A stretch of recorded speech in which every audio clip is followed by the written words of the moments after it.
dashboard, and I'm going to now start the webinar, which will allow participants to join. Okay. Right. There we go.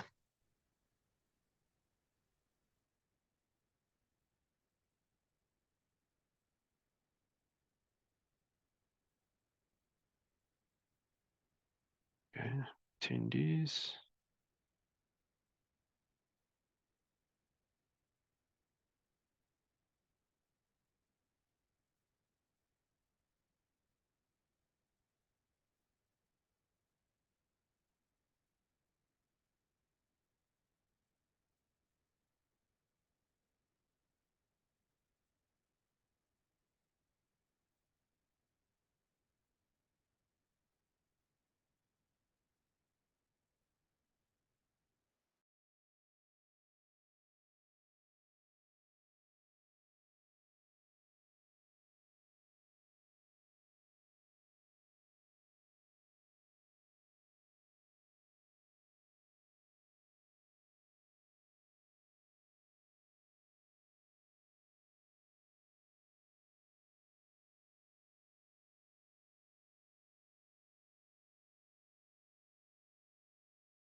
Okay, we are on the hour, so I'd like to welcome all the attendees to this presentation. We're going to allow participants, registrants, a few more minutes to join. So if you'll bear with us, we'll begin momentarily.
We'll give attendees another 2 minutes to join.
All right.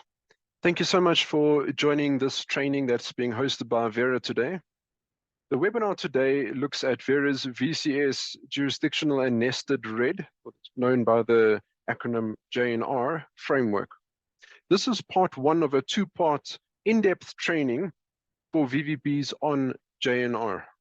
So we welcome you to the session and we trust you gain an in-depth understanding of the JNR framework. Next slide, please, Salvador. Right, so before we begin, just a couple of house rules. So kindly note that the session is being recorded. Your continued participation is tacit agreement to being recorded. You're welcome to turn your cameras on if you wish to. Kindly note that all participants' microphones have been muted. However, we welcome your engagement via the Q&A function. Please post all questions to the Q&A function, and we will endeavor to respond to all questions during the session. For those not answered, we encourage attendees to send their queries directly to the presenter, whose contact details will be provided to you at the end of the session. We also have enabled the upvote function on the Q&A function, which allows attendees to upvote or to elevate questions that they feel are most pertinent, and they would also like to hear the response to those questions. And then those questions which have been upvoted will be given priority during the Q&A session. Thank you, Salvador. Right, so in terms of who is your presenter, today we are blessed to have Salvador, who is the REDD manager for REDD Technical Innovation here at Verra, to present this presentation for us. I guarantee you're in very capable hands. With that, I will hand over to Salvador, who's going to take us through the content of today's presentation. Thank you, Salvador.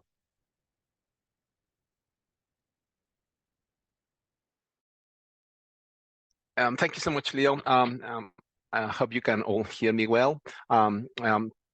Good morning, everyone, and all the participants. And thank you so much for your interest and for taking the time to attend to this webinar.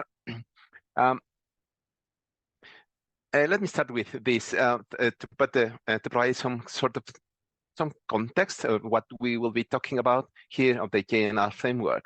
I guess you are all familiar with Verra's major standards. The largest and best known of all of these is the Verified Carbon Standard, which comprises methodologies for implementing and crediting activities that usually take the form of individual projects or standalone projects, which are aimed at reducing or removing GHG emissions in a variety of sectors, ranging from energy to follow through carbon capture and storage, and so on. But the Verra standard that I want to that we'll be talking about today and in this session and the following one is the less known and less widely used jurisdictional and nested REDD framework, which, in contrast to the VCS, the JNR framework is directed towards jurisdictional programs and nested projects rather than to standalone projects. So this webinar seeks to provide an in-depth training for VVBs on the requirements of the JNR framework. By completing this set of seminars, VVBs can then satisfy section 3.2.1.3 of the JNR validation and verification process, which states that to be eligible to audit JNR programs, VVBs and particularly the lead auditors must have completed a JNR training provided by Verra. So let me remind you, this training on JNR is divided in two parts. Today we will be covering part one, whereas part two has been scheduled for next Tuesday, the 24th of October. And so we have already, Leo have already sent out invitations, and also we will be providing a QR code for registering for the following session. These will be provided at the end of today's session. So what I try to cover in this first half of today's session is, first, I will try to summarize the various levels at which REDD projects and programs are being implemented nowadays and the challenges that this diversity creates. Then I will describe how such challenges might be addressed through a jurisdictional and nested REDD approach, such as the one that Verra launched 12 years ago.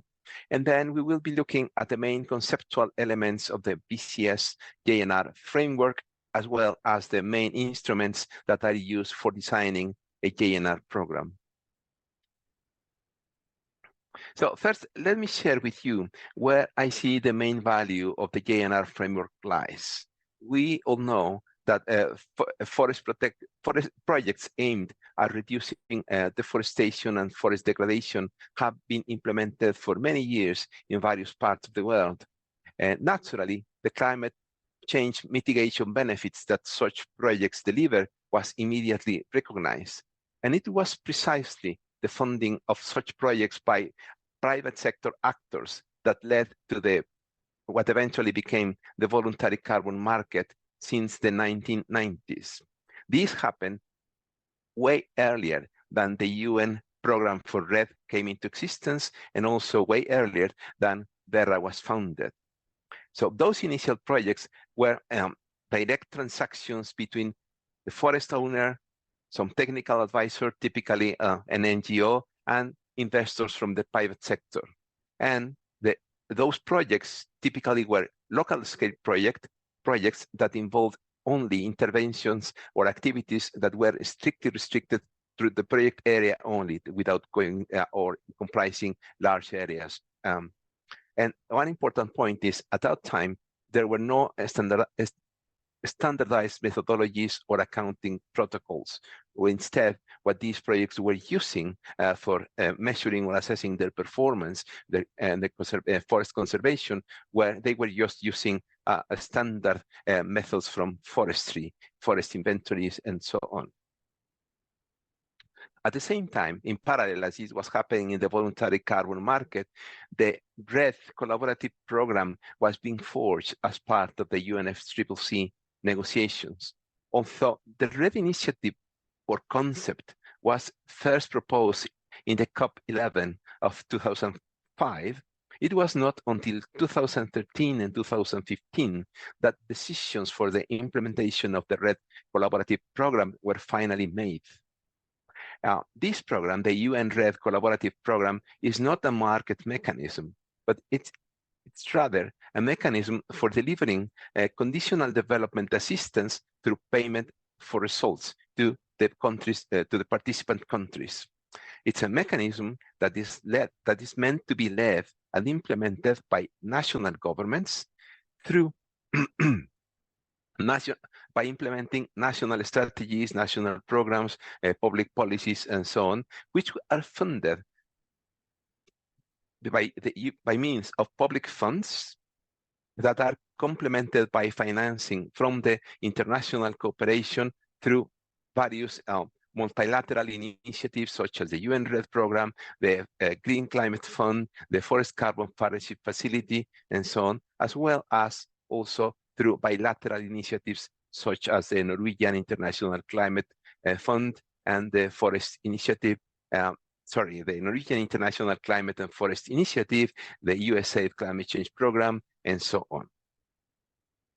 So it was in this context that Verra was created. At the time, as we said, there was no, although there were already forest protection projects being implemented around the world since the 1990s, there were no standards or protocols. In 2005, when Verra launched the creation of the verified carbon standard, the decision, at that time, in 2005, when Verra launched the creation of the verified carbon standard, the decision was made of including the AFOLU sector, and more importantly, of also including REDD activities in the standard. This was a crucial decision because it came to fill an important gap in the nascent carbon market. As you might recall, REDD projects were not eligible for the clean development mechanism of the Kyoto Protocol. And secondly, because the VCS was then able to demonstrate that carbon credits from nature-based solutions can be reliably accounted and issued. So this way, the various components of the VCS program were developed over the course of several years and involving a number of studies, consultations with experts, and so on. And in developing the program and the rules of the program also involved solving several complex technical issues that REDD projects entail. And this led to the development of innovative solutions to address them. For example, this led to the development of a tool for assessing the risk of non-permanence, the development of procedures for assessing leakage, and also the methods for estimating the amount of GHG emissions that could be released to the atmosphere in the absence of the project. That is what we now know as the baseline of the projects. That way, it was that the first REDD methodology was published, the first REDD methodology of the BCS, the methodology VMS 0007, was published in 2010. And then other related methodologies were also developed and published in the following years. Even though it has been a long time, over almost 15 years that this first methodologies were developed and published, they have not remained static over these years, but have been subjected to regular updates or revised when needed.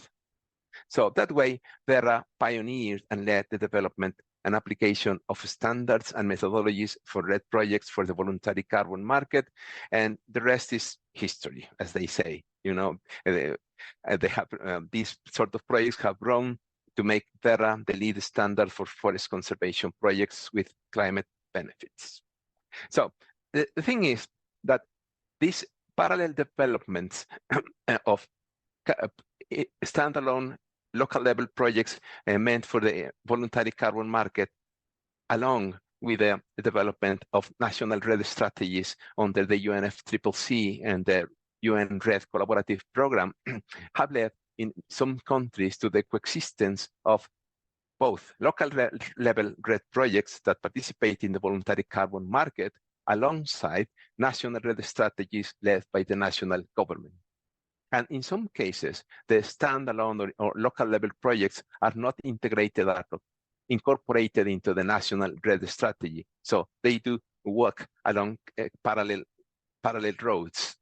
And this has led or can lead in the future to a complex situation in which a diversity of factors are working in the same country, but at different scales, each of them addressing different drivers of deforestation and implementing different types of solutions.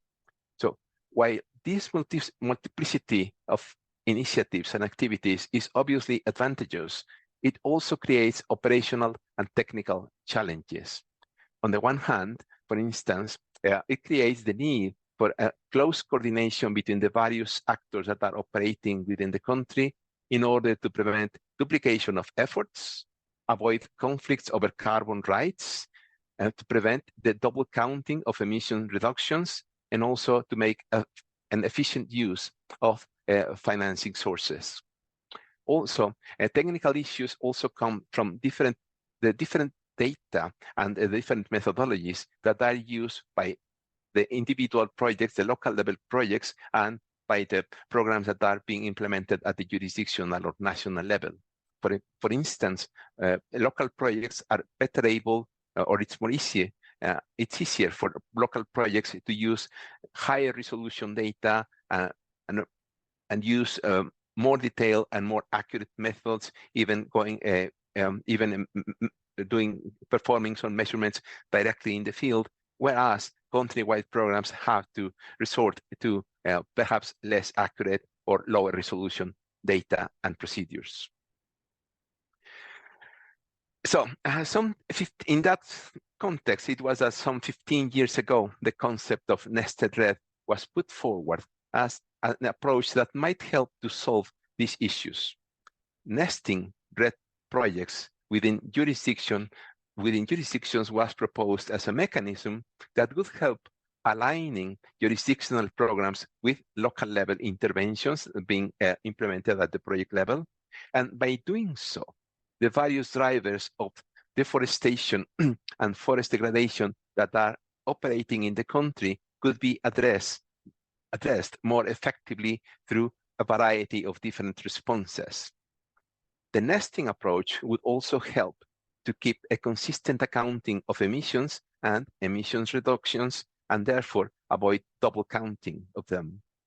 And also the nesting approach would enhance the opportunities for accessing multiple financial sources. You know, the jurisdictional government might have access to public funds or use public funds, might have access to international development assistance, and also by incorporating those local level projects, they might also have access to domestic or even international funds from the private sector. So as a result, then the nested REDD approach would enable, or that's the idea, the nested REDD approach would enable a wider range of opportunities for mitigating climate change, making the projects and interventions more efficient. So it was exactly on this basis that Verra launched its jurisdictional and nested REDD framework back then in 2012, over 10 years ago. This JNR framework is really not a different or a new set of methodologies. What a JNR framework does is basically just to provide a series of guidelines that, on the one hand, can help jurisdictional governments to design, develop, and implement jurisdictional level REDD programs that can also participate in the voluntary carbon market. At the same time, the JNR framework provides guidelines for local projects that are being implemented within the jurisdiction to become integrated into or nested, that's the word, that are incorporated or nested within the jurisdictional program and the jurisdictional systems that are developed in the country or the jurisdiction, such as the MRV systems, the safeguard systems, and so on. Nevertheless, the framework, the JNR framework, is flexible enough that can be adapted to different jurisdictional circumstances, different jurisdictional capacities, and also different regulatory frameworks that might exist in different jurisdictions. So in the rest of this and the following sessions, I will try to describe in some detail the main features of the VCS JNR framework and how a JNR framework, and how a JNR program is meant to be implemented. So first, I would like to point out that unlike traditional VCS REDD projects or programs, a VCS JNR program is to be led by a jurisdictional government, not by independent project developers. In fact, while in traditional standalone REDD projects, we call them, the leading actor project developer or project proponent. In this case, we are referring to the corresponding figure as the jurisdictional proponent instead. So nesting involves several things. Basically involves aligning, on the one hand, the carbon accounting and the social and environmental safeguards that are being applied at the project level with the corresponding jurisdictional systems. You know, the carbon accounting that is carried out at the project level is to be closely aligned with the carbon accounting at the jurisdictional level.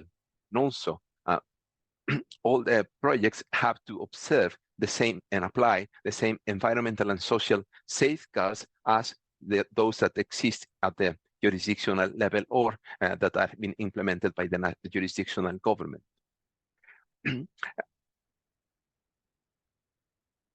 By aligning carbon accounting at the project and the jurisdictional level,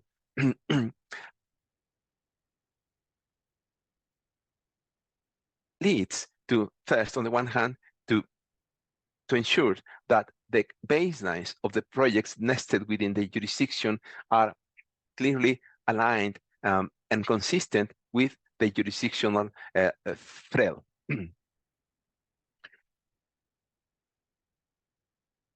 And also, this also prevents a double counting within the jurisdiction at different levels. For instance, the project proponent or the actor implementing this project number 1 might decide that the emissions reductions that its activities achieve will not be sold in the carbon market, but instead they will contribute to the nationally determined contributions of the jurisdiction where the project is hosted.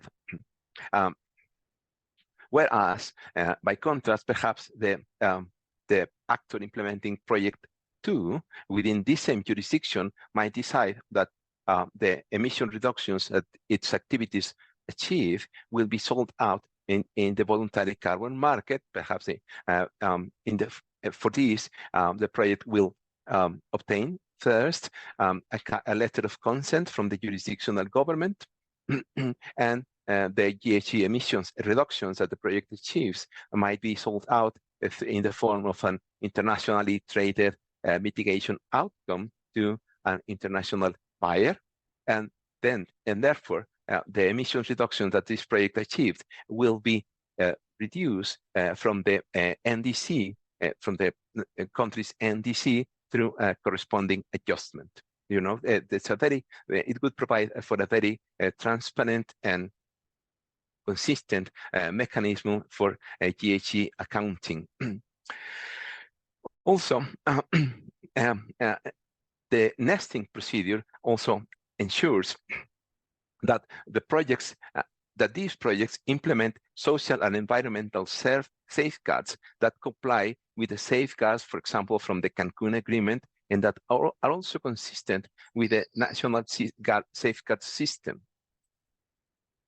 In this way, the nesting approach improves first the identification and accounting of leakage and reversals, and also improve the consistency between actions being implemented at the project level with the jurisdictional systems. For example, GHG accounting at the project level will be very consistent, completely consistent with the monitoring and reporting and verification systems that are applied at the jurisdictional level, and also the safeguards that are being implemented at the project level will be consistent with the safeguard information system that are in place in the jurisdiction as a whole.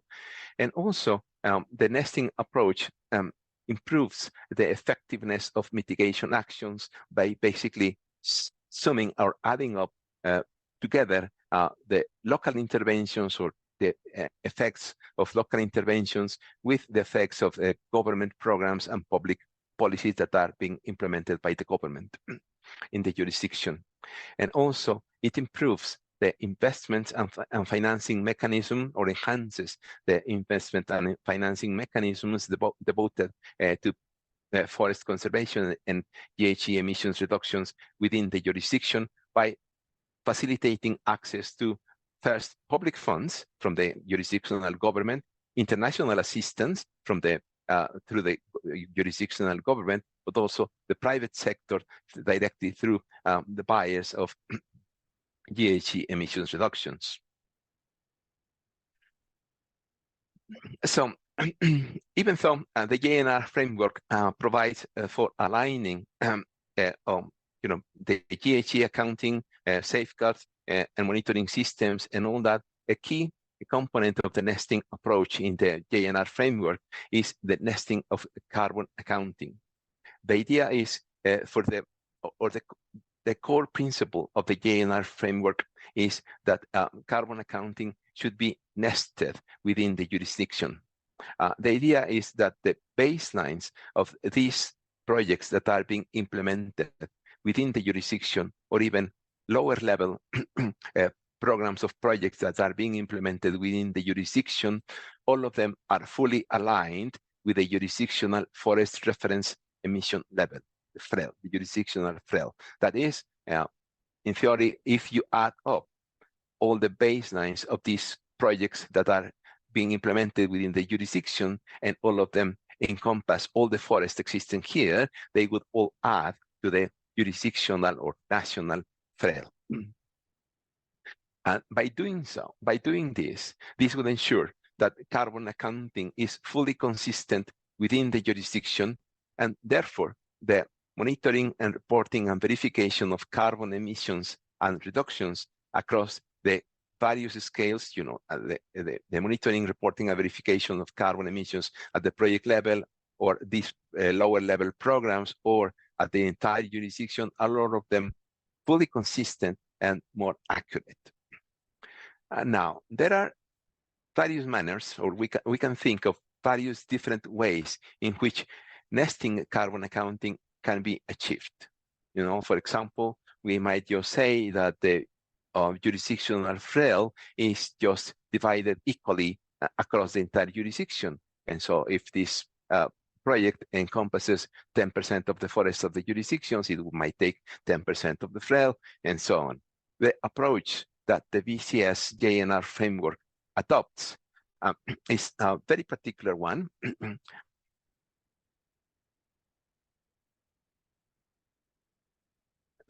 As we will describe later in the following session next week, nesting in the JNR framework is achieved by adopting what we call a jurisdictional allocation scheme or jurisdictional allocation approach, in which portions of the jurisdictional FREL are allocated to projects and sub-jurisdictional level programs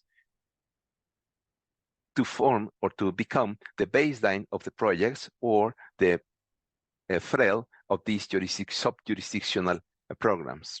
And the important part is the allocation to these projects and programs is made based strictly on the local risk of deforestation. The idea is that those projects or programs of projects that are located in those parts of the jurisdictions that are subjected to a higher risk of deforestation will be allocated a larger portion of the jurisdictional FREL, whereas those projects that are located in areas that have been subjected to a lower risk of deforestation will be allocated a smaller fraction of the FREL, and so on. And in order to do this, we first need to conduct a local an assessment of the local risk of deforestation across the jurisdiction based on historical data of deforestation the data on the deforestation that has taken place across the jurisdiction in the recent past. So now let me describe briefly the main instruments or documents that provide the guidance for developing and implementing a JNR program. Basically, there are two sets of instruments or documents in practice. The first set comprises 4 documents or instruments, these the ones that are listed here. These 4 documents or instruments basically set the principles and the requirements that have to be met for developing and implementing a jurisdictional REDD program and its nested projects. These include the JNR program guide, which is the overall document that describes the framework and its core principles. And then there are 3 JNR requirements documents that depending on the scope that the jurisdictional program will have, then there may be the JNR framework allows for 3 different situations, what we call different scenarios, from the relatively simpler scenario 1 to a most comprehensive program or situation that is described on the JNR scenario 3. And we encourage you, all the BBBs certainly will need to read carefully and completely all these 4 documents in order for auditing a JNR program eventually. So the second set of instruments of the JNR framework are what we call procedural documents or instruments. These documents describe the way in which the various functions or elements of a JNR program are to be carried out or designed. These include, for example, guidance for conducting the validation and verification of a JNR program and its nested projects or sub-programs, and also the procedures and rules that must be followed for registering a JNR program and its components, and therefore for issuing VCUs eventually. So, as we mentioned before, the JNR framework, even though it's very comprehensive and wide, is adaptable or flexible enough to be adapted to different jurisdictional circumstances, different capacities, and different regulatory frameworks as they exist in different jurisdictions or countries. And the JNR framework does this by envisioning or designing 3 different mechanisms or scenarios, which are schematically illustrated here. Even though the 3 scenarios look basically the same, they involve substantial differences, as I will try to describe next. So just to clarify things, these are the 3 scenarios, or these schemes try to illustrate in a conceptual manner the 3 different scenarios. The outer polygon is meant to represent the spatial boundaries of the jurisdiction, which might be a country or sub-national subdivision, and so on, in each case. Then this yellow polygon is meant to represent, with the green polygon embedded in it, is meant to represent a program involving one or several projects that are nested, nested within this jurisdiction, whereas this other green polygon is meant to represent a sort of a standalone project that is nevertheless nested within the entire jurisdiction. And then this is meant to represent the Verra registry, where the registration and through which issuance of VCUs is carried out, and then the arrows meant to represent where the crediting and issuance of VCUs can occur. In some cases, the projects themselves can issue VCUs directly through the Verra registry. The programs within the jurisdiction can do so too. In some other cases, the entire jurisdictional program can take credit for emission reductions and issue VCUs accordingly. And in some cases, it's only the jurisdictional program that can take credit for the GHG emission reductions, but not its components, its nested components. So that's the idea, and I will describe in more detail these 3 scenarios next. So starting with scenario 1, the JNR scenario 1 will apply to those cases in which the jurisdictional government is not quite ready or is not willing to implement or register a jurisdictional REDD program with the PCS. But nevertheless, it is the jurisdictional government is willing to allow projects and these projects and lower level programs to be registered as nested programs or projects within this jurisdiction. In these circumstances, then, the jurisdictional government, what the jurisdictional government does is to construct a jurisdictional forest reference emission level according to the requirements of the VCS JNR framework, and registers the FREL in the VCS.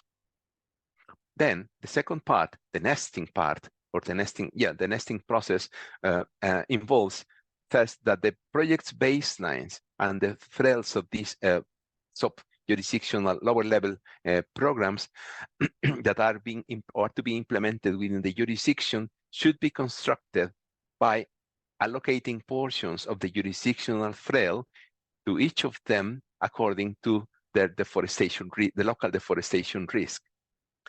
In this case, if the project baselines and the lower level FRELs are constructed in this way, then we can say that their baselines are nested. So these projects have their baselines or FRELs nested within the jurisdictional FREL. Because of this, in this scenario 1, carbon accounting and crediting occur only at the project or sub-jurisdictional level, program level. No, they cannot, carbon accounting is not carried out and credits are not issued at the jurisdictional level because there is no jurisdictional program. Activities basically are only implemented or carried out at the jurisdiction, at the project level or sub-jurisdictional program level. And these are the ones that they credit for any GHG emission reductions that happen here.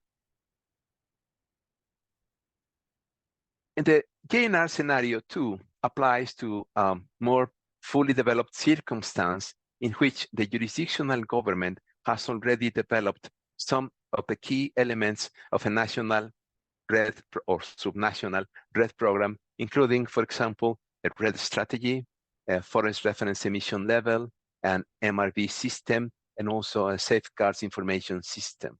In these circumstances, then the jurisdictional government might want, of course, to account and take credit for the emission reductions that are achieved by the REDD activities that the government itself is implementing across the jurisdiction, but also wants to allow the nested projects, the standalone projects, individual projects that are being implemented within the jurisdiction to also take credit for the emission reductions that they achieve. If that is the case, then the jurisdictional government can design, develop, and register a jurisdictional program with the nested activities or the nested projects and sub-level sub-jurisdictional programs that are nested within the jurisdiction. In this way, the jurisdictional program would consistently integrate GHG estimation and accounting of both the jurisdictional level activities and those that are of the nested programs and projects. In those circumstances, both the jurisdictional program and the nested activities, projects or programs can issue credits, or it might be that the jurisdictional program doesn't issue VCUs, but only carries out all these activities basically to comply with national determined contributions, but in the nested projects and programs might take credit or issue VCUs from the emission reductions that they achieve. And finally, the scenario 3. In the scenario 3 applies in those cases where the jurisdictional government has already developed and implemented all the elements of national or subnational REDD strategy, including the REDD strategy, the jurisdictional FREL, an MRV system, a safeguard information system, and also a benefit sharing mechanism. In those circumstances, it might be the case that the jurisdictional government wants, and it's also legally allowed, to take credit for all the GHG emission reductions that are achieved by all the REDD activities that are implemented within the jurisdiction. And in that case, then the jurisdictional government develops and registers its jurisdictional program as per the scenario 3 requirements. And carbon accounting and crediting only occur at the jurisdictional level, at the jurisdictional level. None of the nested activities take credit or issue directly VCUs. Nevertheless, they might be benefit through the benefit sharing mechanism that the jurisdictional government has in place.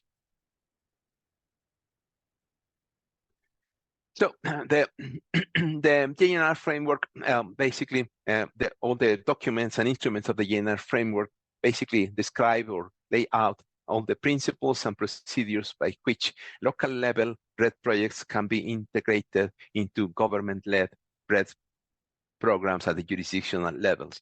This involves counting with or having in place rules and requirements for constructing the forest reference emission level, for ensuring the additionality of the activities that are carried out in the jurisdiction, for monitoring those emission reductions and removals, accounting for leakage, procedures for addressing non-permanence risk, and so on. So the JNR framework and its instruments provide the requirements and procedures for addressing each of all of these elements or components under the three scenarios. And what we will be doing in the following sessions is to describe the requirements and procedures that are utilized to achieve this in the three scenarios. Finally, I think it's worth mentioning here that programs developed on the JNR scenarios 2 and 3 have been accepted by Borsia, one of the most stringent systems for carbon offsetting, and also are closely aligned with the Paris Agreement. Unfortunately, despite these advantages, so far we don't have any JNR program yet in place, but hopefully we will have some in the near future, because there have been interest in several jurisdictions. I think that's it. Thank you, Leo. Thank you so much, Salvador. Yes, we wanted to pose a couple of questions for you, basically to see whether how much my description or my explanation was clear enough, and also how much we were paying attention to the presentation. So I will show each of them sequentially, and please type. We'll take a few minutes for you to type your responses or your thoughts about this in the Q&A or the chat box, please. So the first question is, what's the unique feature that sets the JNR framework apart from traditional or standard REDD projects and programs? So please feel free to share with us your ideas or responses to this, if you will.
Okay, I've got a couple of responses, direct responses to this question, and quite a few more general questions that we will try to address next.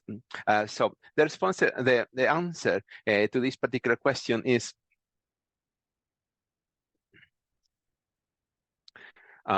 yes, certainly the nesting within the jurisdictional FREL is one of the main features of the JNR framework, but the thing that makes a distinction between a standard REDD project and program and the JNR framework is that a JNR program has to be led by and proposed by a jurisdictional government, not by independent project developer or proponent, as opposed to the standard or more conventional REDD projects.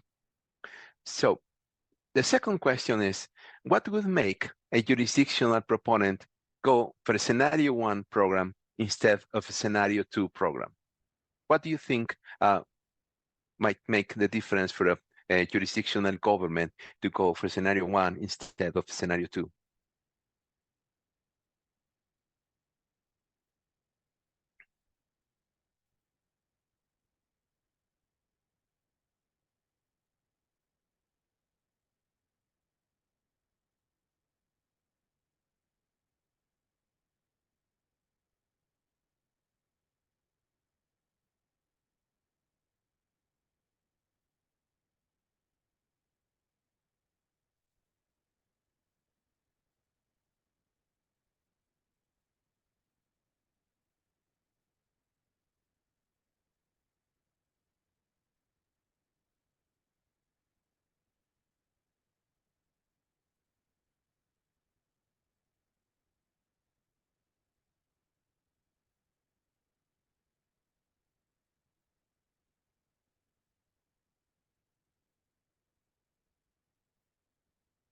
Okay, we have a couple of questions or responses to this question.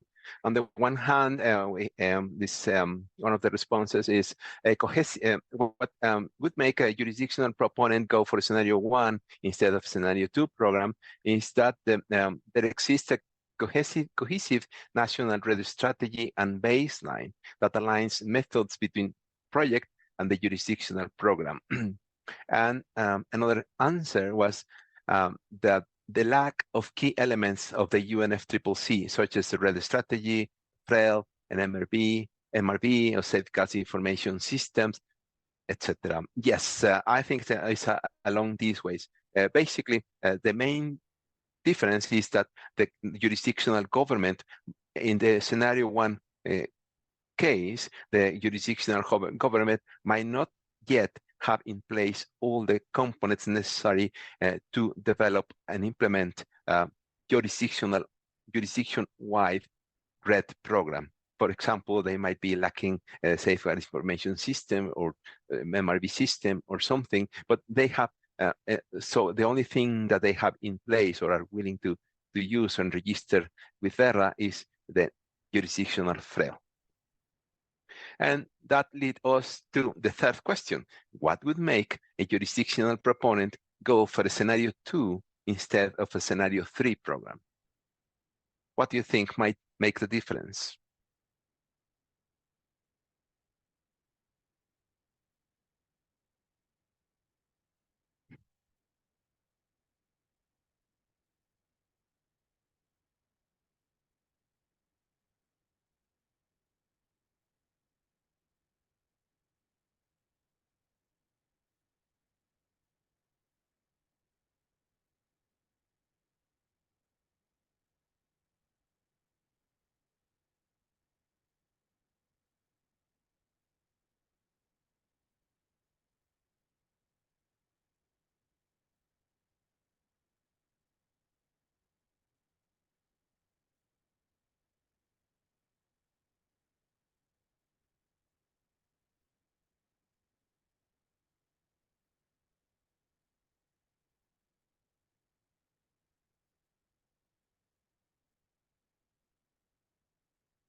So there doesn't seem to be any responses to this question.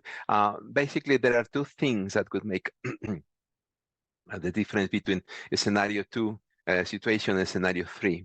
And basically, the scenario 3, if for scenario 3, the jurisdictional government has to have a benefit sharing mechanism in place, and also the jurisdictional government has to have the legal right to take credit for all or any GHG emission reductions that take place or that are achieved within the jurisdiction, which is a little bit radical and might not be the case in very often. And so perhaps we envision that as a more likely scenario, a scenario 2, in which the jurisdictional government has in place all the main elements of UNFCCC REDD strategy and allows for a variety of activities at the different levels.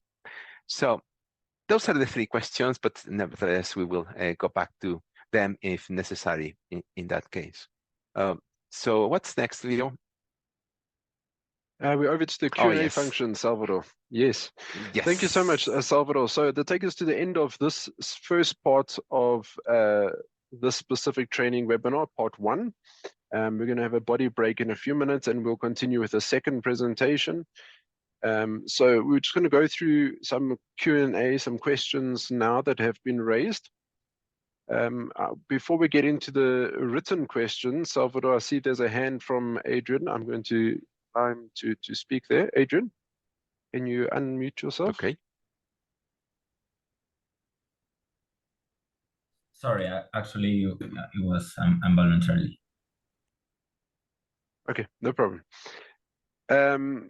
We'll then go to the questions that were raised in the chat function, and I see there's quite a number of them. I'm not sure we're going to get to all of them, but let's go through them as we can. The first one being, is the JNR version 3.4 guidance or requirements still applicable?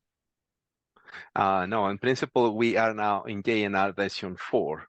And it is the one that is valid still in all the cases when there are updates to all methodologies in VCS. There are a grace period, so that might be the case. But other than that, the JNR version 4 is the one that is valid nowadays.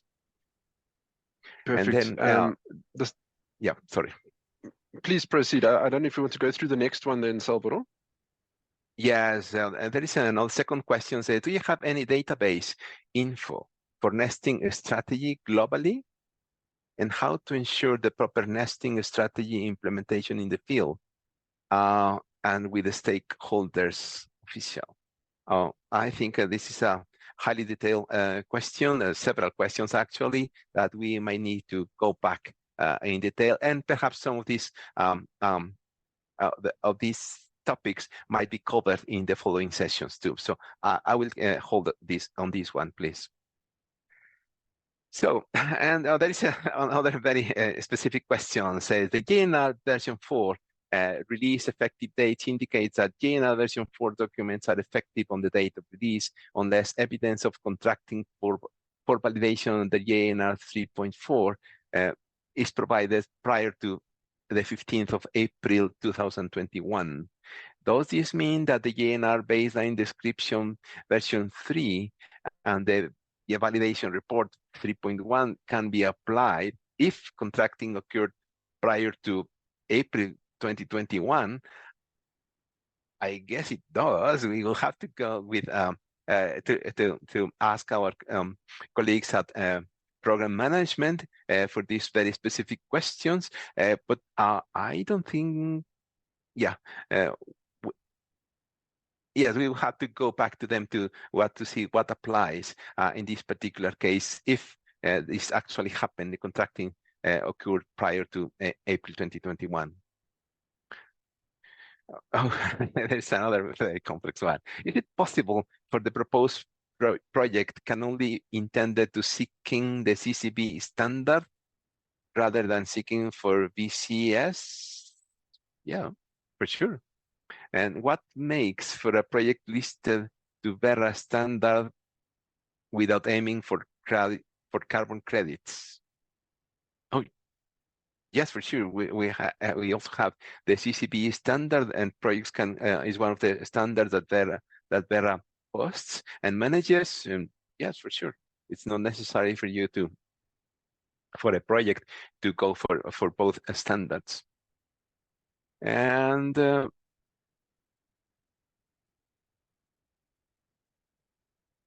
now there is another question about this, whether contracting occurred prior to April 2021 that we really need to go back to circle back with our colleagues at program management.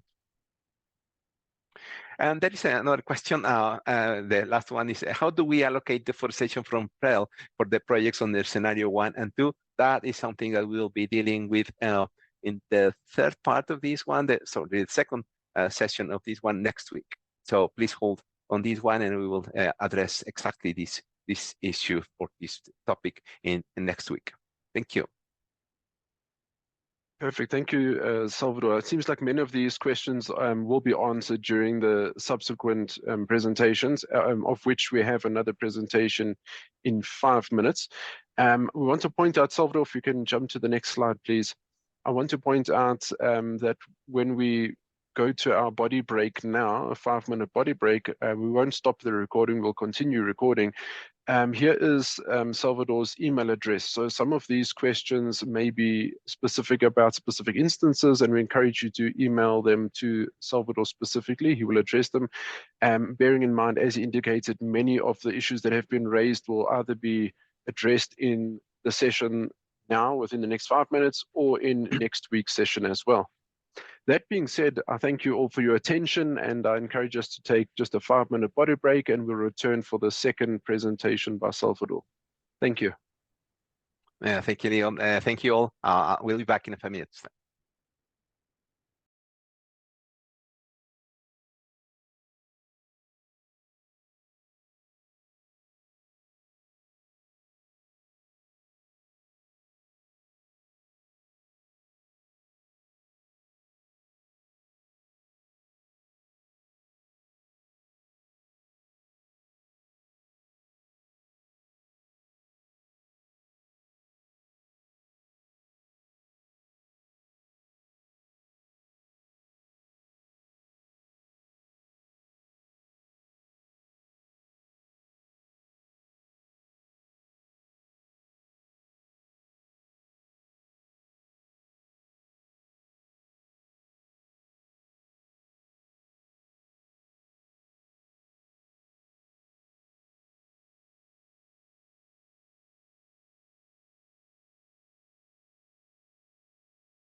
Okay, we're going to have 1 more minute and then we will begin.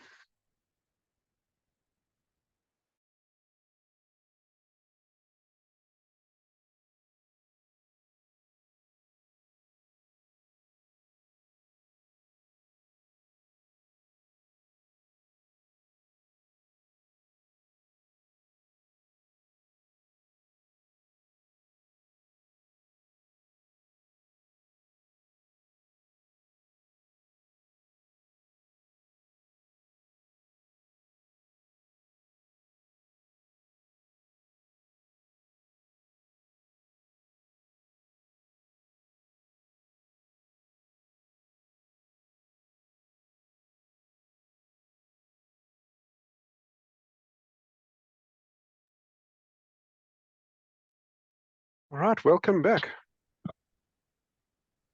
This is part B of the first session of the VCS JNR framework training for VBBs. This presentation covers the general requirements for JNR projects. Salvador, if we can jump to the second slide. Yeah, thank you so much. So in terms of the agenda, this presentation will cover the program description, start date and crediting period. We'll look at the program area and boundaries, authority and rights to GHG emission reductions, eligible activities. We'll look at additionality as well, and then social and environmental safeguards and benefit sharing. With that, I'll hand over to Salvador to take us through the content. Thank you, Salvador. Thank you so much, Leo. Basically what I intend to do now in this session is to describe how all these program elements are developed or yes in a JNR program. It's a little bit complex because it's basically procedural things, and also we have to consider the 3 different scenarios. Any program under either of any of the 3 scenarios has to develop or design all of these components or elements, the start date, activities, and so on. So what I will try to do, I hope it doesn't become too tedious, is to go element by element. How do we do the program description? How do what are the requirements for the start date and crediting period and so on, and each one by one, and just describe the differences between the 3 scenarios.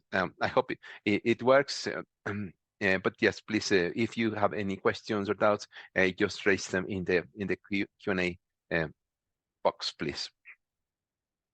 So first, the program description. How we should produce the program description document for a JNR program.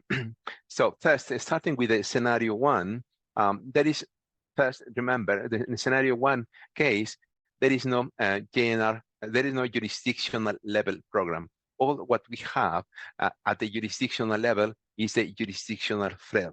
And this is the FREL, the jurisdictional FREL is what must be described and registered before the VCS. The jurisdictional FREL and its elements and calculations and all that are described using the JNR baseline description template.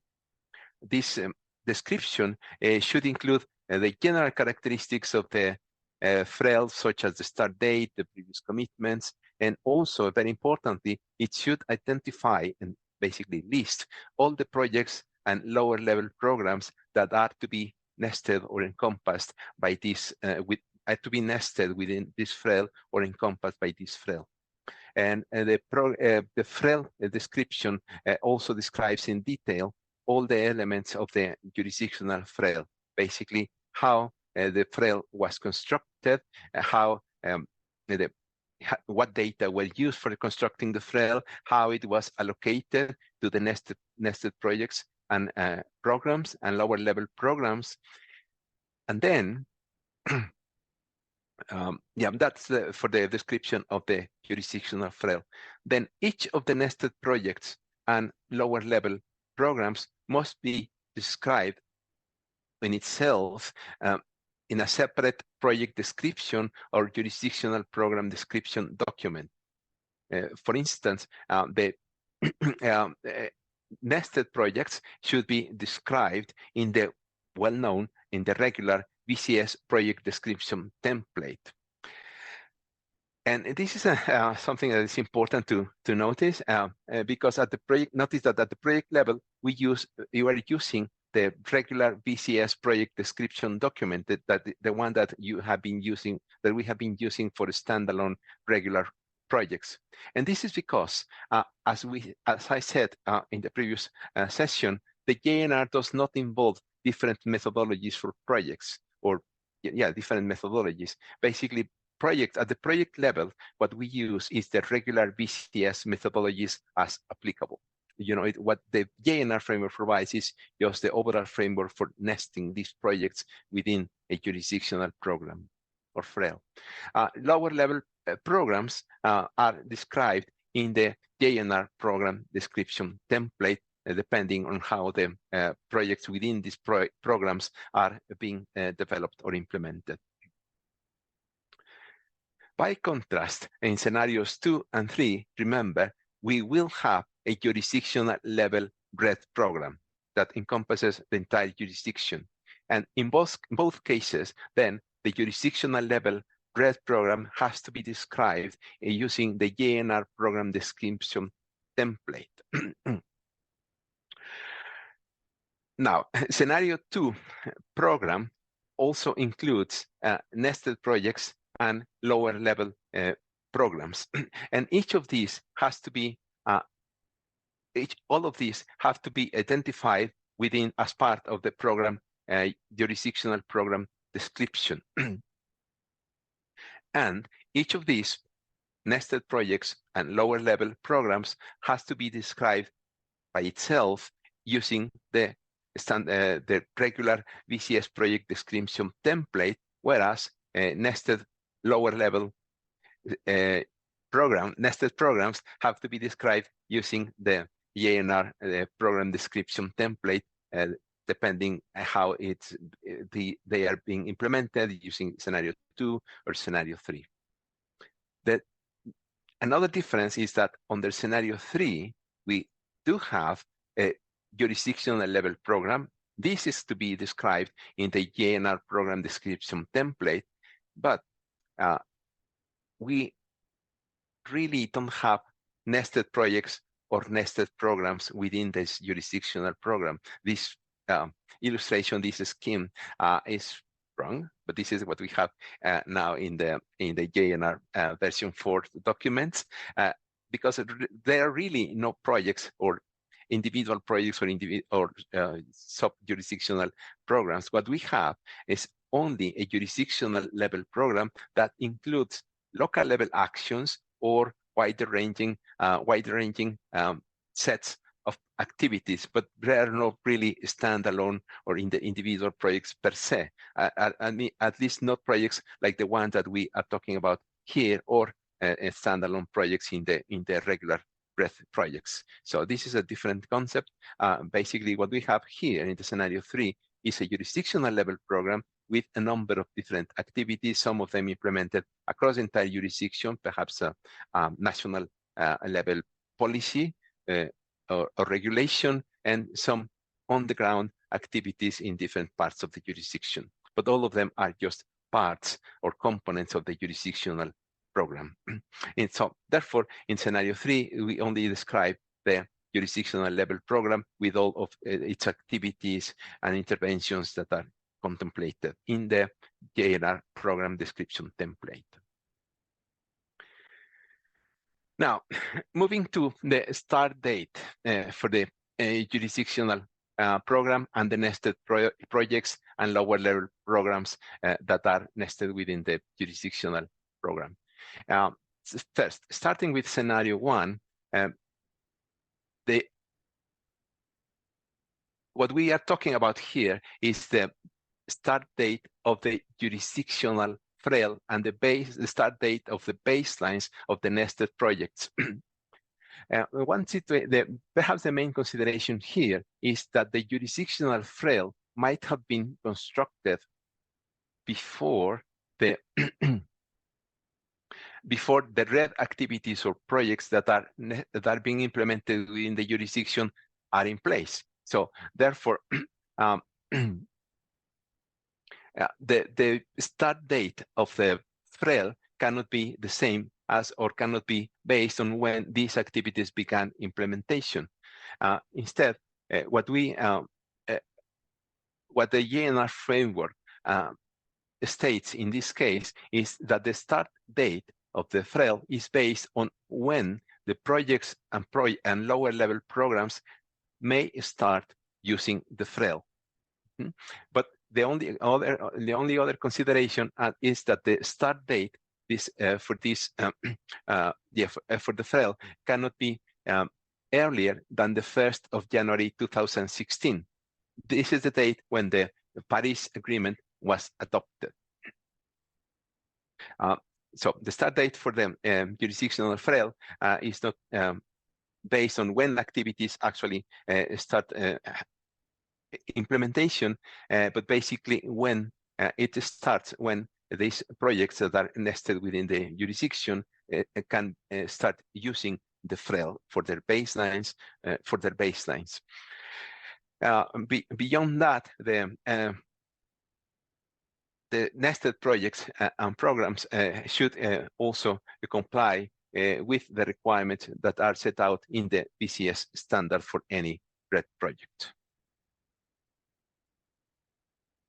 In contrast, in scenarios 2 and 3, there is a jurisdictional level program. And so the start date of the jurisdictional program in both cases is the date when policies, regulations, or activities that are expected to reduce GHG emissions across the jurisdiction are adopted or are implemented. Nevertheless, this start date of the jurisdictional program cannot be earlier than the 1st of January 2016. Now, in the scenario 2, in addition to, or as part of the jurisdictional level program, we also have nested projects. And this one, the start date for these nested projects should follow or meet the requirements set in the regular VCS, or the regular requirements set in the VCS standard. The other difference is that in scenario 3, we only have the jurisdictional program, but in principle, as I described earlier, we don't have really projects, and so therefore the only thing that we have here, the only thing that we have to determine here is the start date for the jurisdictional program, which must follow these requirements or meet with these requirements. That is, the start date for this jurisdictional program in scenario 3 is the earliest date or later when the policies, regulations, or activities that are expected to reduce GHG emissions in the jurisdictions are adopted or start implementation. And that's it, basically. And also, the start date for the jurisdictional program in scenario 3 cannot be earlier than the 1st of January 2016 either. Now, moving on to the crediting period. In the scenario 1, remember that there is no jurisdictional program. And therefore, in this case, when we talk about the crediting period, we are talking about the period for which emissions reductions that are generated by nested projects and lower level programs are eligible for issuance as VCUs. And now, for nested projects, for these projects and nested lower level programs, an important consideration is when that might be the case, these projects, these nested projects were registered prior to the registration of the jurisdictional FREL.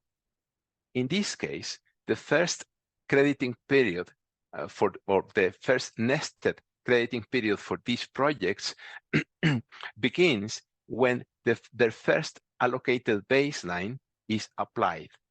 You might remember that in this case, we don't use the date when the FREL was developed, but when the FREL can be used by the nested projects or lower level programs. So, for example, let's say that this project began implementation in 2017, but at that time, the jurisdictional FREL had not been developed or had not been registered before Verra. But then let's say that in, say, 2020 or 2021, the jurisdictional government constructs a new FREL, or the first FREL, that will be valid for the period, say, 2022 through 2027. And then, at this point in time, a portion of this jurisdictional FREL, a new jurisdictional FREL, is allocated to these projects.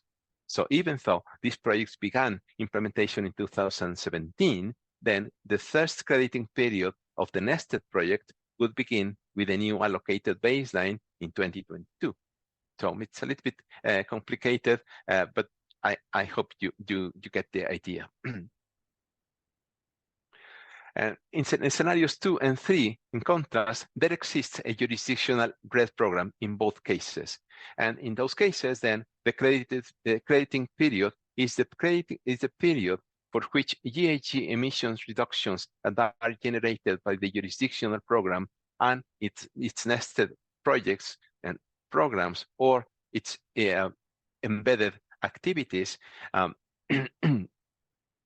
are eligible for issuance as BCUs.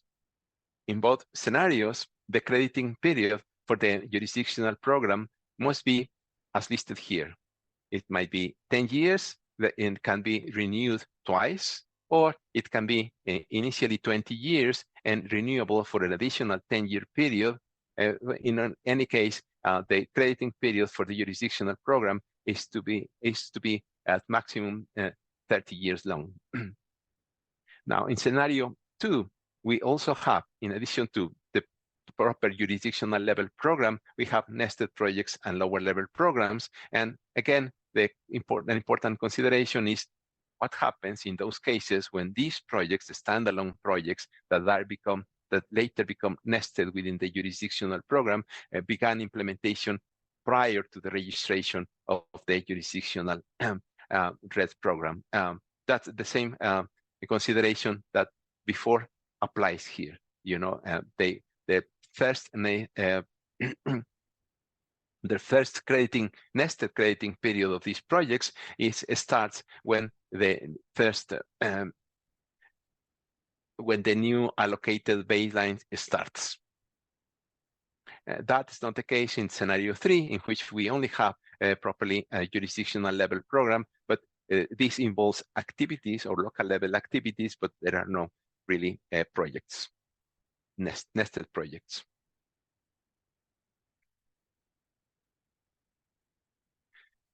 So another element that has to be considered, has to be properly determined, is the program area and boundaries. In the scenario 1 case, there is no jurisdictional program again, and therefore when we talk about the area and location of the jurisdictional FREL, no, sorry. In this case, there is no jurisdictional program, and therefore we speak of the area and location, not of the program, but of the jurisdictional FREL, which basically we are talking about the spatial extent where the jurisdictional FREL is estimated and where it applies or it's valid. In contrast, in the scenario 2, we have a jurisdictional level program, and therefore we speak here of the area and location of the jurisdictional program itself. And this defines the spatial extent where the jurisdictional program is to be implemented, where the FREL is estimated, and where GHG emissions and emissions reductions are to be monitored, reported, and verified, and all the activities will take place. So in either case, the area and location either of the jurisdictional FREL or the jurisdictional program must meet the requirements listed here. First, the jurisdictional FREL or program might cover an entire country or a subnational jurisdiction. In the case of subnational jurisdictions, the boundaries might be defined either by an official administrative division that is no lower than the second level below the national level. For example, in Mexico, we have the national level, then states, and then municipalities. So the a jurisdiction in this case in Mexico wouldn't be lower subdivision lower than the municipalities, the second level below the national level. But the administrative, but the area can also be, the program area can also be defined by other criteria, not administrative boundaries. For example, in some countries, the ecosystems, ecoregions, or biomes have been officially recognized by the national government. Like, for example, in Peru, in Colombia, biomes or ecosystems are part of the official regionalization in the country. And those can be, in those cases, those boundaries can be used for a jurisdictional program. Also, in some cases, for typically the case in when administrative boundaries are used for a program, several two or more subdivisions, let's say municipalities, for example, can be grouped together into one jurisdiction when you are when the project proponent is developing a more comprehensive, more extensive jurisdictional program. The other thing important is that given those criteria for defining the program area and its boundaries, no arbitrary exclusions should be made within the jurisdiction. No? Yeah, I mean, you cannot, the jurisdiction proponent cannot exclude arbitrarily those parts of the jurisdiction that are subject to, say, lower or higher risks of deforestation, for instance, and so on. No arbitrary exclusions. And also, the boundaries of neighboring jurisdictional programs should not overlap.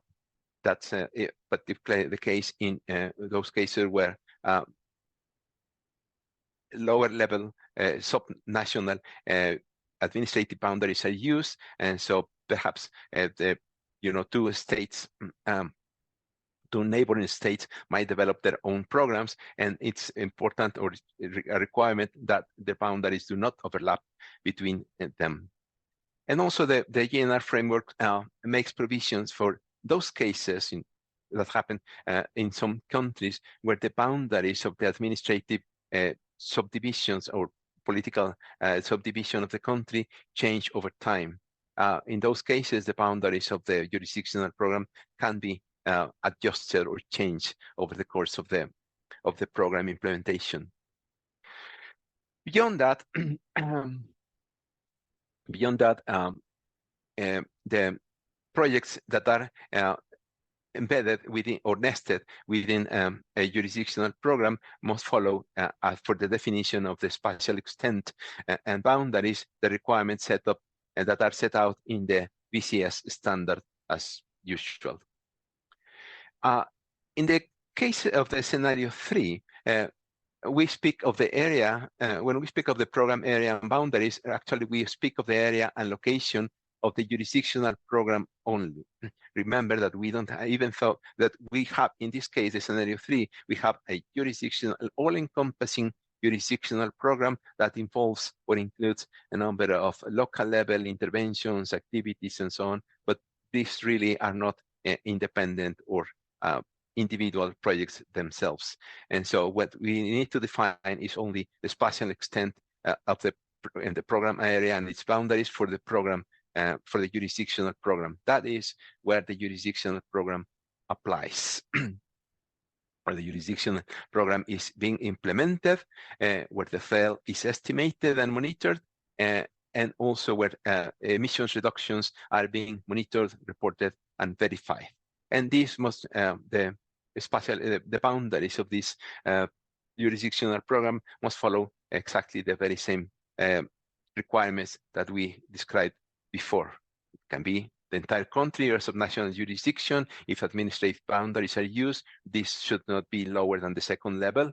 Or if officially recognized, and this can be other criteria like ecosystems, ecoregions, and so on. Multiple subdivisions can be grouped into one jurisdiction.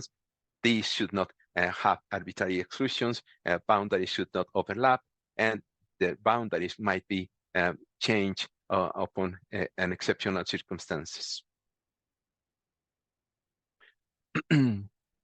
So then this is a particularly critical issue that is a critical requirement for jurisdictional programs, is that the jurisdictional proponent, the authority or the actor that is proposing a jurisdictional program, has to demonstrate that he or the organization or the entity or the government entity actually holds the authority over the program, over the jurisdictional program, and also holds the rights to the emission reductions that might result from implementing the jurisdictional program.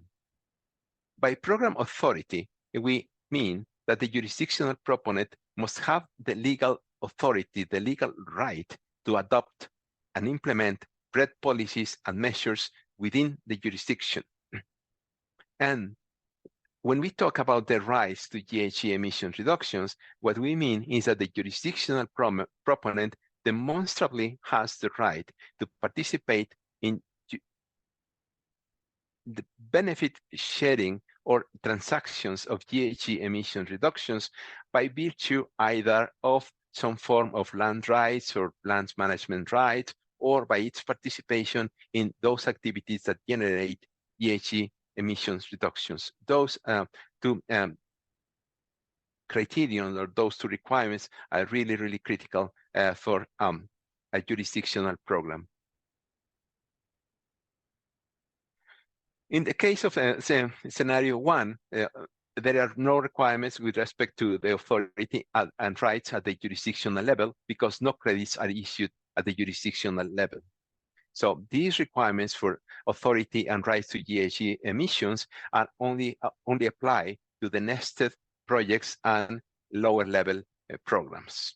And basically, the nested these must obey the project ownership and rules and requirements that are set out in the BCS standard and other provisions that are set out in the JNR requirements here. In contrast, in scenarios 2 and 3, where there is properly a jurisdictional program, a jurisdictional level program, then the jurisdictional proponent must demonstrate that holds the program authority of the jurisdictional program and also holds the rights to the GHG emission reductions that might result from implementation of the jurisdictional program and its nested activities or projects. In essence, the project proponent must produce documentary evidence that first establish its authority or demonstrate its authority over the program. For example, the national constitution, the national law, regulations, and so on. And this authority has to have the corresponding scope. Say, for example, jurisdictional state-level proponent might have authority over its own state, but not at the national level.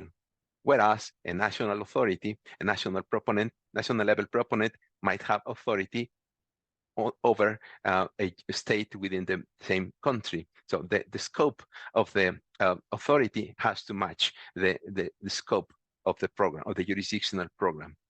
And also, the project proponent must produce documentary evidence that shows or demonstrates its right, that it holds the rights to the emission reductions that are generated by implementation of the jurisdictional program, either based on local laws and regulations and so on.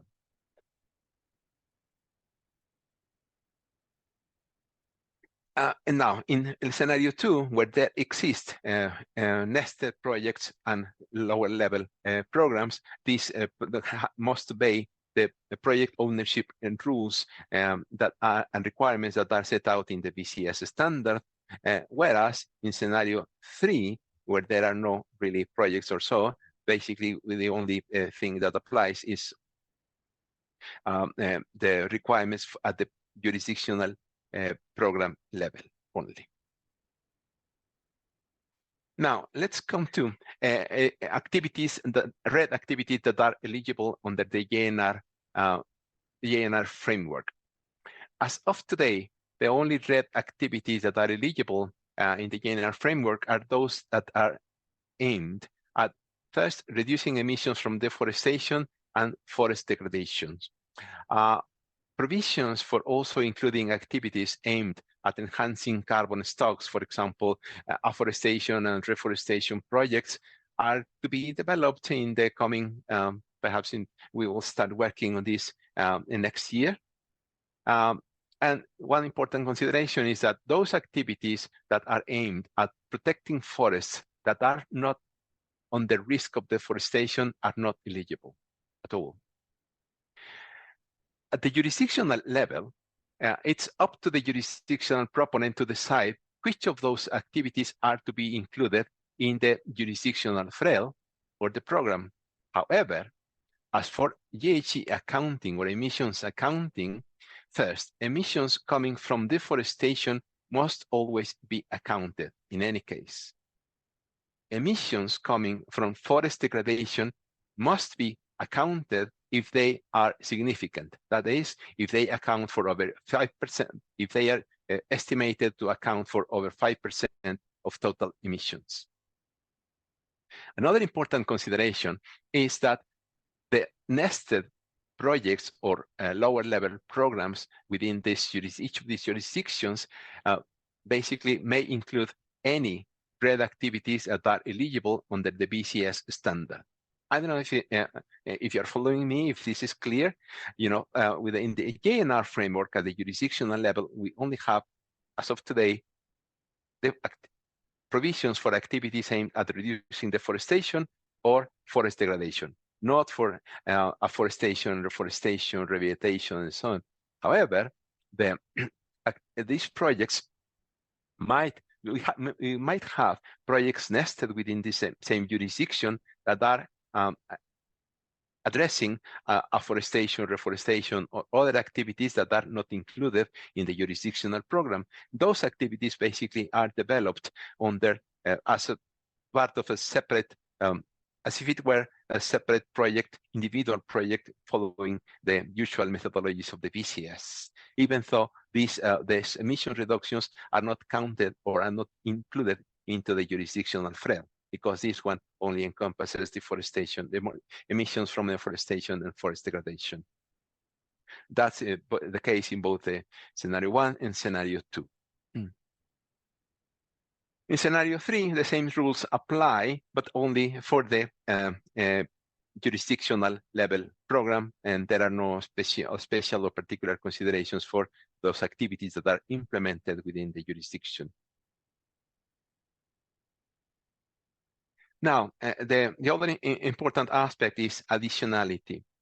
In the scenario 1 case, in which we have no jurisdictional program, it's basically for the nested projects and lower level programs to implement activities or interventions that are new or are enhanced and generate emissions reductions that are additional when compared to the business as usual scenario.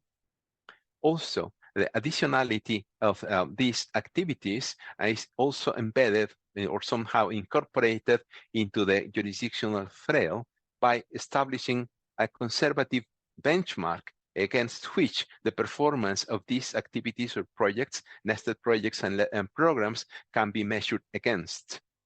And basically, in this case, what we have to ensure is first that the jurisdictional FREL is estimated in a conservative manner, and secondly, it is for the nested projects and activities that the ones that have to implement activities that are really beyond the business as usual scenario. And for these, the nested projects must comply or must follow the additionality in the BCS standard. In contrast, how we ensure additionality in scenario case 2, where there exists a jurisdictional program. And there exists a jurisdictional program, but also we have nested projects and lower level programs. In this case, it is for both the jurisdictional program and the nested projects to implement activities, adopt measures, implement policies and interventions that are new or are enhanced so that they generate emission reductions that are additional when compared to the business as usual scenario. Basically, one important thing is that the jurisdictional program must demonstrate that it is enacting jurisdictional policies, regulations, laws, and other measures that are aimed at reducing GHG emissions.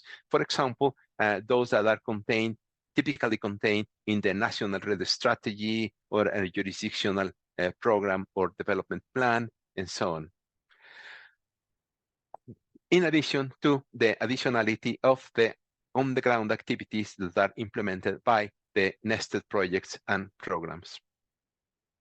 Again, part of the additionality is ensured by constructing a jurisdictional frame that is conservative and provides a conservative benchmark against which the performance of the jurisdictional program and its nested projects can be measured against. And finally, the nested projects must also obey or comply with the additionality requirements that are set out in the BCS standard. For the scenario 3, we only have a jurisdictional level program, and this for which the same considerations or requirements apply.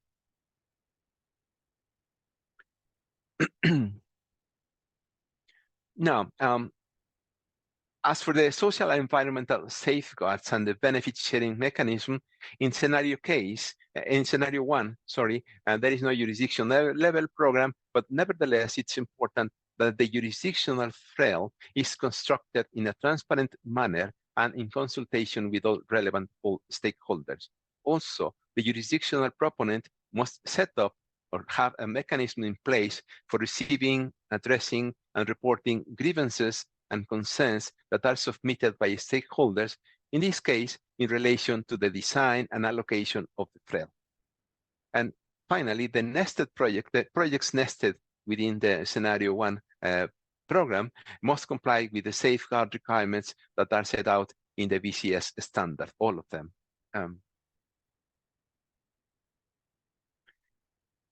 Scenario 2 and scenario 3 are, of course, more complex with regard to social and environmental safeguards and benefit sharing mechanisms, because in these cases we have a jurisdictional program, and in the case of scenario 2, we also have nested projects within the jurisdictional program. And first, in both cases, the jurisdictional program must comply with all the UNFCCC safeguards for REDD, as well as any other relevant national or subnational safeguards requirements that exist in the jurisdiction of the country. And also, the jurisdictional program must be developed in a transparent manner and in consultation with all relevant stakeholders.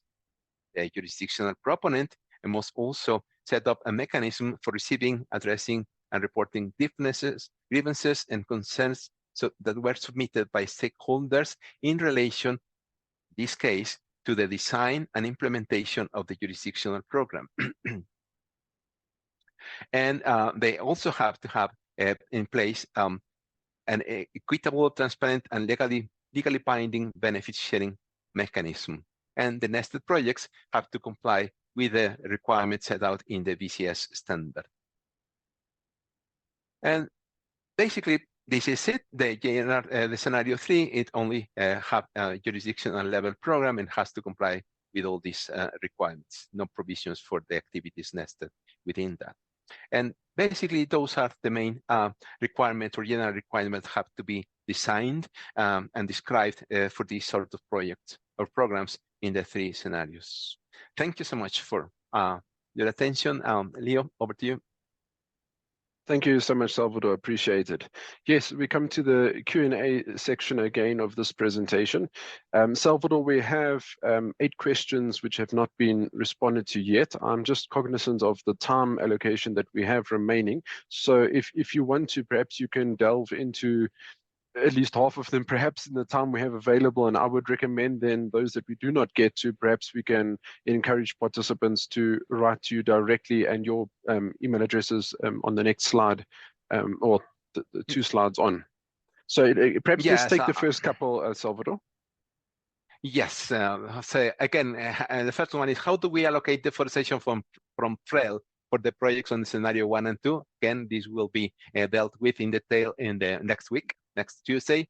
And then we have second question. We have only a FREL and a CIS is submitted. Is the country eligible for a scenario 2?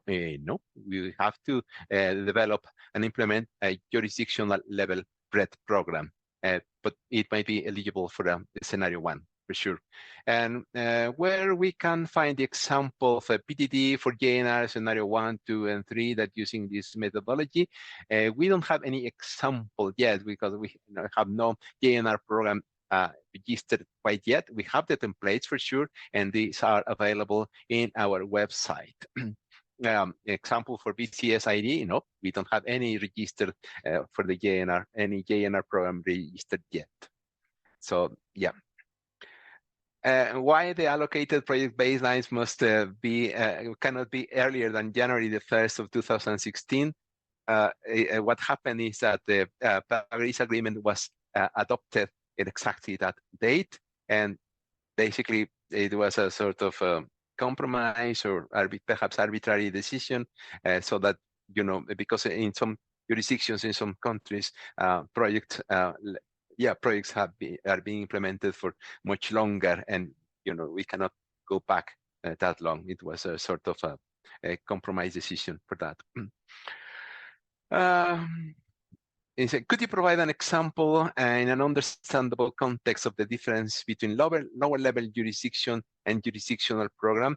Yes, they must be located in the same territory. Yes. For example, in the extreme case or the ideal case, the jurisdictional program might be a national REDD program, encompassing the entire country, but then affects perhaps one or several states within that country might also develop their own programs involving several projects. You know, in this case, the lower level jurisdiction would be the state, and they might have their own state level or lower level REDD programs that are nested within the national REDD program. That's basically the idea, and you know, different levels of jurisdictions. I think that might be sufficient. Of course, we will take care of all the. We will keep all the questions that were posted in the Q&A chat box. Sorry, in the Q&A box. We will try to address them, all of them, via email if you leave your email with us. So basically, this is it. Thank you so much for taking the time to attend to this session. We hope to see you next week in the second part, where we'll be looking at how to allocate portions of the FREL to projects for them to construct their baselines and some other details of the implementation, more technical details, but they are also important. Thank you. Thank you, Salvador. Can we just jump to the next slide, please, Salvador? Yes, sure. As Salvador was indicating, we have part 2 of this JNR framework training that's happening next week on the 24th. And for those of you that may have not yet registered, here is a QR code. Salvador, can you give us the next click? There's a QR code. And I would suggest those that may not have had the opportunity as yet to register for parts 2 of this training, perhaps take the opportunity now to scan this QR code and then register for part 2. We look forward to hosting you on the 24th. And as Salvador indicated, this training does meet the eligibility requirements for auditing of JNR programs, and therefore you need to attend this part 1 as well as part 2 of the training.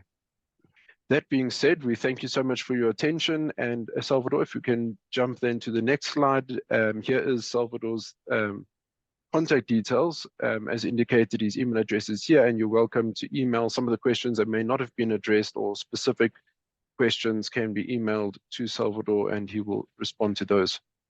So thank you so much for your attention during this presentation. Salvador, I want to thank you also for an excellent presentation and delving into great depths of what JNR entails. And I'm sure we're going to receive a number of requests from VVBs to receive approval to audit JNR projects, and we trust we'll get from jurisdictional proponents also projects in the near future around JNR. So thank you all for your attention. Hopefully. Thank you so much, Leo, for organizing all the logistics and all that. Thank you so much for all the participants, for your interest and for your attention, taking the time for this, and hope to see you next week. Thank you so much. Bye. Thank you.